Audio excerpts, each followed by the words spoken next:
Good morning అండి అందరికి. మా కాలేజ్ టైమింగ్ 7:30 నుంచి 1 వరకు ఉండేవి. లాస్ట్ 45 years కి ఏదైతే మా ఇందాక చెప్పారో అప్పటి నుంచి మాకు 7:30 to 1 వరకే ఉండేది.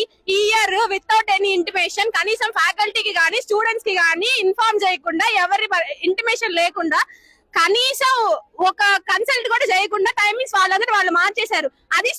ఇది మా స్టూడెంట్స్ హక్కు. స్టూడెంట్స్ ఏదైనా ఇంజనీరింగ్ కాలేజ్, ఏదైనా డిగ్రీ కాలేజ్, గ్రాడ్యుయేట్ కాలేజ్ లో చదివేటప్పుడు ఏదైనా కాలేజెస్ లో చేంజెస్ చేయాలన్నా, పాలసీలో చేంజెస్ చేయాలి అన్నా గానీ స్టూడెంట్స్ ని గానీ, స్టాఫ్ ని గానీ, స్టూడెంట్ రిప్రజెంటేటివ్స్ గానీ కన్సల్ట్ అవ్వాలి. కానీ ఎవరిని కన్సల్ట్ అవ్వకుండా ఆన్ స్పాట్ చేంజెస్ చేసేసారు.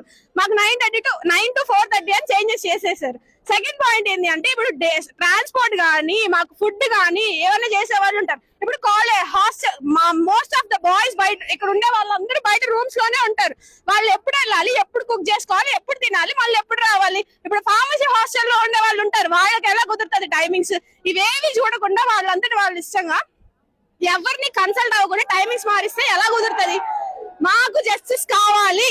అండ్ ఇంకోటి ఏంటి అంటే, మాకు CCA, Awaaz, NCC, IIC, sports, ఇవన్నీ extra curricular activities, fitness activities ఉన్నాయి. వాటన్నిటికి టైం మాకు 2 నుంచి 4:30 వరకు ఉంటది.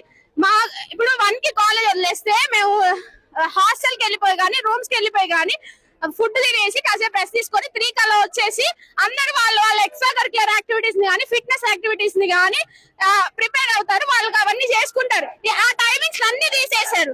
మళ్ళీ అంటే మీకు ఎక్స్ట్రా కరిక్యులర్ యాక్టివిటీస్ కి టైం ఇస్తానని చెప్తున్నారు, కానీ ప్రీవియస్ వచ్చిన టైమింగ్స్ మాకు సరిగా సరిపోయినప్పుడు ఈ 1 hour ఎలా సరిపోతుంది ఎక్స్ట్రా కరిక్యులర్ యాక్టివిటీస్ కి?